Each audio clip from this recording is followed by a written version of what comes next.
sound of success. I like that, yeah. Drew Astro.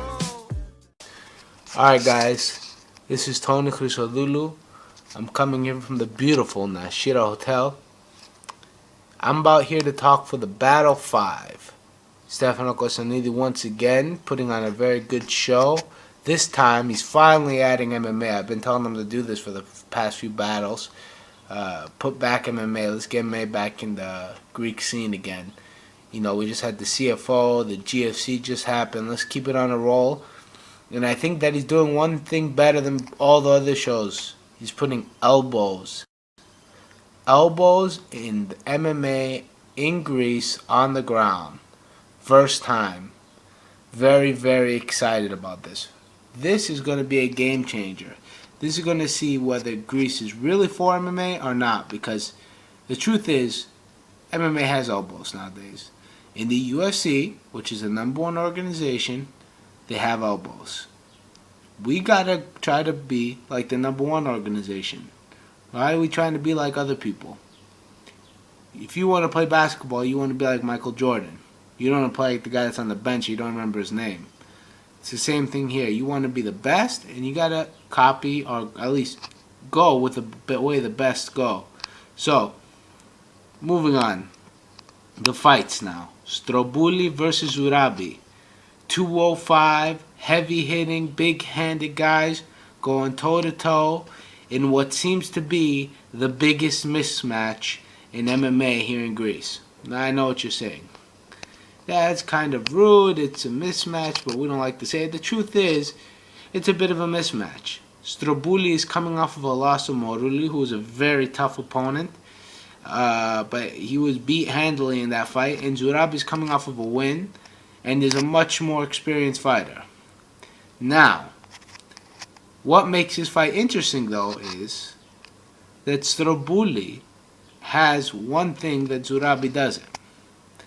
He has pretty good cardio, and I really believe that that might be the game changer in this fight. Zurabi versus Stromboli, the danger of Zurabi is that he goes 100% from the opening gate. He comes out hands by his hips, swinging punches, shooting takedowns, German suplex, and it looks like a pro wrestling match. I mean, it's exciting as hell. I love it. Every time Zurabi's fighting, I'm watching, that's for sure. And it's great, but it lasts one round. We saw that in GFC 3. He went berserkers. He dominated, destroyed the guy that was supposed to fight Sokoli in this GFC. He destroyed him. But he then gassed out, and the guy took advantage. Can Stromboli do that same thing?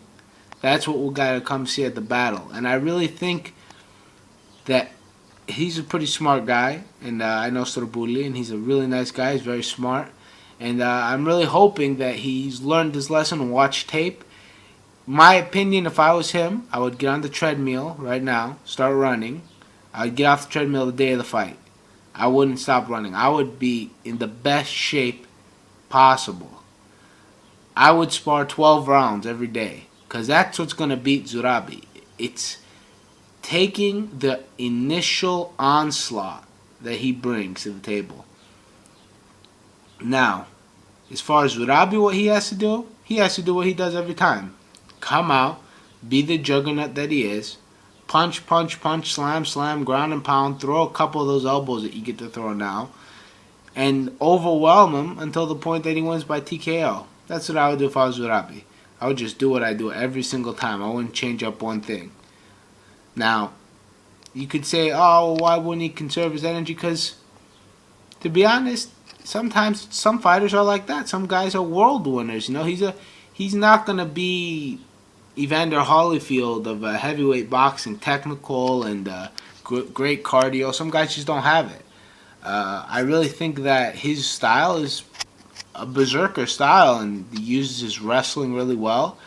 Ground and pound is pretty good. His jiu-jitsu needs some work, but I'm sure he's working on it as we speak. But he's a killer. He's a killer. Dangerous guy. Very dangerous guy. If Stromboli, like I said, survive the first round and get him in the second, I would literally make him work. I would make him slam me, I would say. Take me down. I'd give him takedowns. I'd get back up to my feet, give him another takedown. I'd make him take me down 16 times. So he got so exhausted from slamming me in the first round, he can't even throw a punch in the second. That's my idea of a good strategy against Zurabi. That's what I would do if I was in Stromboli's position and had his skill set. Now, on to the welterweight bout. Alex Nikolakopoulos versus John Palaiologos. Now, before I start saying anything, obviously, we all know this is no secret. I'm Alex's training partner, and I helped Alex get into the sport for GFC 2? GFC 2. But I'm going to try to be as biased as possible here. I also really like John Palaiologos. I've trained with him before. He's a very good kid, very talented. I really believe that this fight, though, it's a bit too early in his career.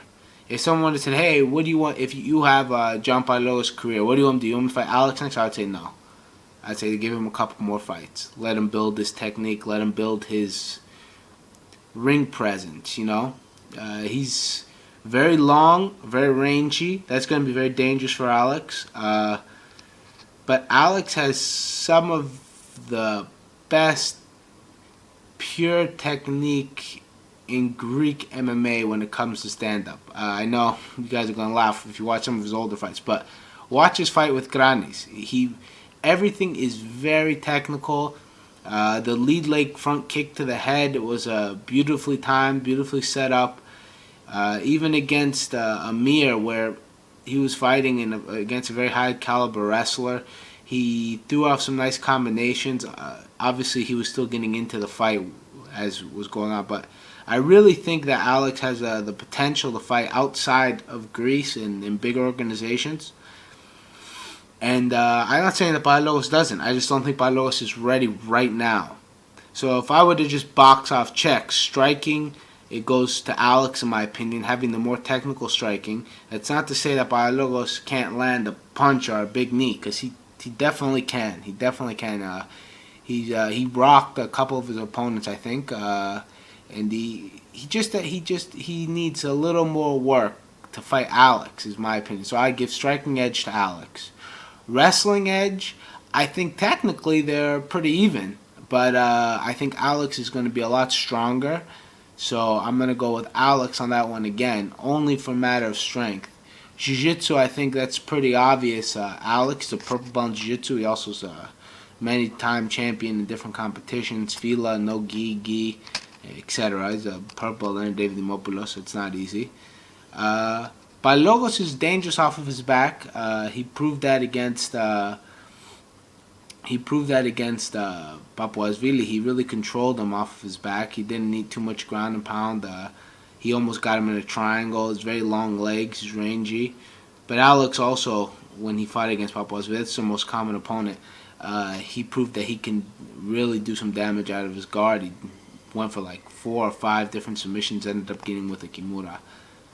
Now, another thing I would like to say is that Alex has fought in amateur Pellegrati, who I think is also he's a very tall fighter. I think he trains with Palaiologos, so I'm not sure if they train together.